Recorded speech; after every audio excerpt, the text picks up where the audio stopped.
For those No problem. I was going to blast my little board. Yeah. But it's not enough.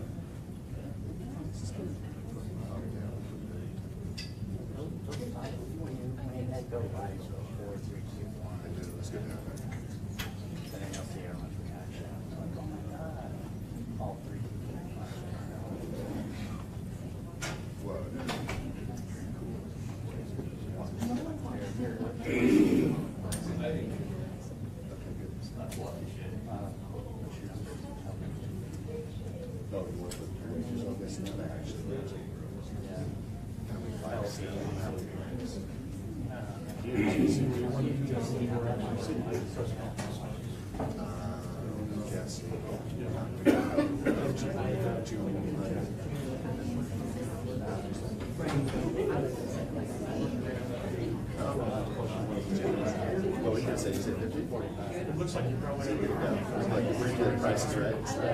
yeah, so It's up to you. Go on the other side. oh yeah. Well, that's, you can go. Yeah, so I like to bring those up as a pair.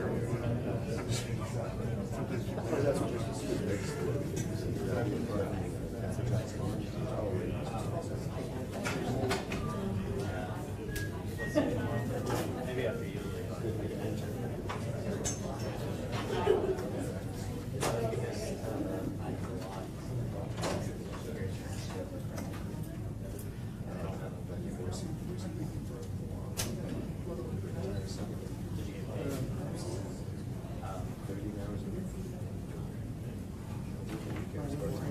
Everybody ready?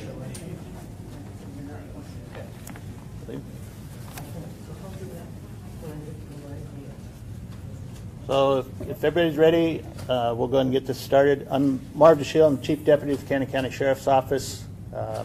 With me is Chris Miller, Chief Criminal Prosecutor from the Cannon County Prosecuting Attorney's Office. Morning. And my Lieutenant Mike Armstrong, he's our Section Commander for the Criminal Investigations with the Cannon County Sheriff's Office. We're here to give as much of an update as we can on the triple homicide that's being investigated at this time. And I'll kind of give a recap real quickly. June 19th, 2017, at approximately 11 a.m., the Cannon County Sheriff's deputies were requested to respond to a welfare check. Property located at 216 South KCID Road, Caldwell, Idaho. The requester of the welfare check was a family member of a party reported to be living at the address. During the activities of the call, deputies detected evidence leading to the ultimate discovery of 3 deceased persons. Investigators worked late into that evening with initial processing and coordinated with the Cannon County Sheriff or Cannon County Coroner's Office in the removal of the bodies. The bodies were found covered in a shed on the property. Autopsies were conducted yesterday, June 20th. Although complete results are not available at this time, it has been confirmed the deceased are all females and all died of an apparent single gunshot wound. The identities of the deceased have not been established, and the process of positive identification will likely take some time. It appears the deaths had occurred 1 to 2 weeks prior to the discovery. We are aware the 3 deceased females appear to be consistent in age and physical stature as the females that were reported to have been living at the location. The age ranges from mid-teens to mid-50s. We're continuing to work with family members to assist in obtaining necessary information to confirm identities. At this time, we are also actively seeking a 4th party who is reported to be living at the location. Gerald Michael Bullinger, 60 years of age, is currently wanted on the felony charge of failed to report a death to law enforcement. There is an outstanding no bond warrant which has been issued through the courts in Canyon County. We are working with multiple law enforcement agencies both in and outside of the state of Idaho in an attempt to locate Mr. Bullinger. He may be driving a white 2007 Ford Focus with Utah state plates 129 UMP, 129 UMP. We are aware that Mr. Bullinger was last seen in Ogden, Utah approximately 10 days ago. He is described as 60 years of age, 6'1", 240 pounds, gray hair, and brown eyes. At this time, that's the information I have for you prepared. I will attempt to answer some of the questions. We may not be able to answer anything that's specific to details of the investigation, but we'll try to answer what we can for you today. You mentioned that the bodies were 3 females.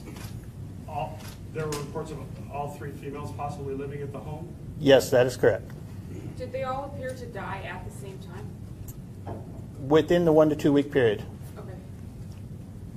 Do you have an age range for these 3 females? Teenage to mid-50s.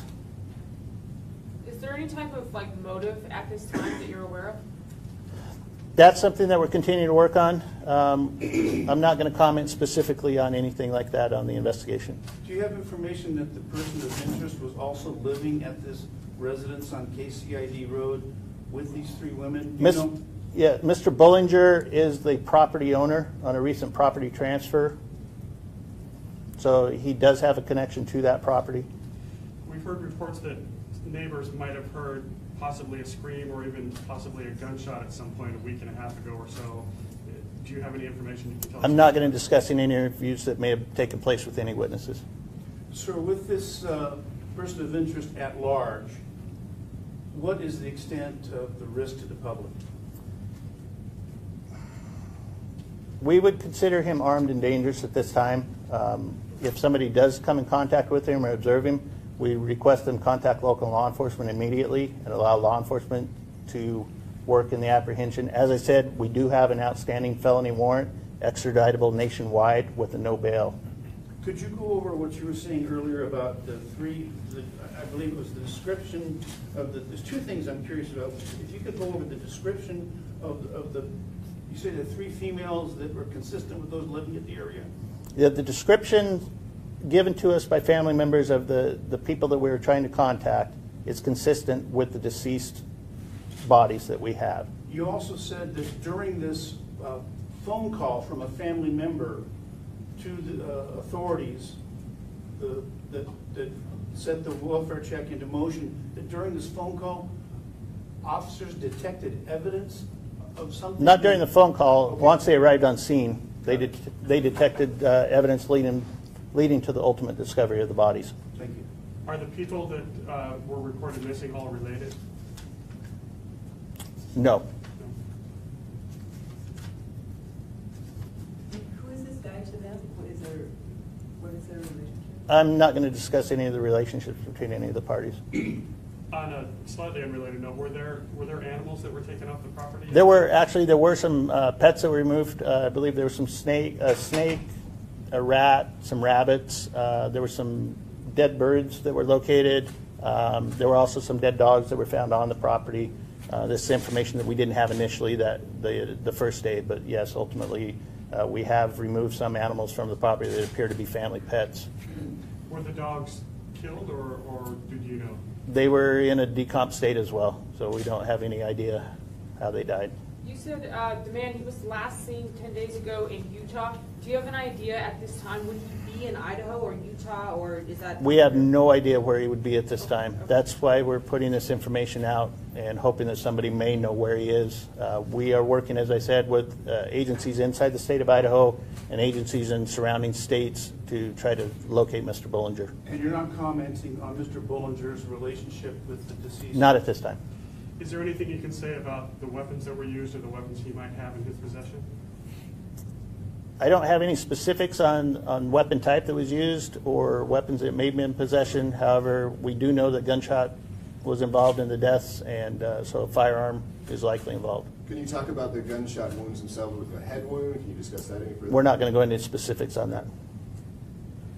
Put this case into context. This is a pretty grim situation. 3 people killed, single gunshot wounds to the head. This is pretty unusual. Okay, there's 3 gunshot wounds. Each person suffered a single gunshot wound. That's obvious. You're putting words into my mouth that I haven't made the statement. My apologies, I'm saying. It is It's gruesome. on the head. It is gruesome, and right now one of the things we'd like to know is why. We don't. The question earlier on a motive. We don't know. We're still trying to put pieces together. We're reaching out to family members. We're reaching out to friends that have contact with these people or have had contact with these people recently, and try to make some sort of sense of why this occurred. And did you say that all 3 of the women were living in the residence at the time? They all had connection to the property. All of the, I can't guarantee the victims because we haven't been able to positively, but the females that we were asked to check on all had a connection to the property. As far as the identification, are there specific things you're still waiting on to make the identification? Or? The identification right now, because of the condition of the bodies, there was no opportunity for a visible identification to be made. We've collected samples to be able to do DNA testing, and we will try also to work with possible forensic fingerprints, depending on what the stage of evidence we can collect off of the deceased. Were there dental records available, or is that We will something- be working on the dental records as well. One of the difficult parts is when we don't specifically know who we're dealing with, reaching out to medical professions and trying to obtain records requires some subpoenas at different times to work with that. But we would hope that maybe that would be a quick way to identify, assuming that we have records available to be able to retrieve.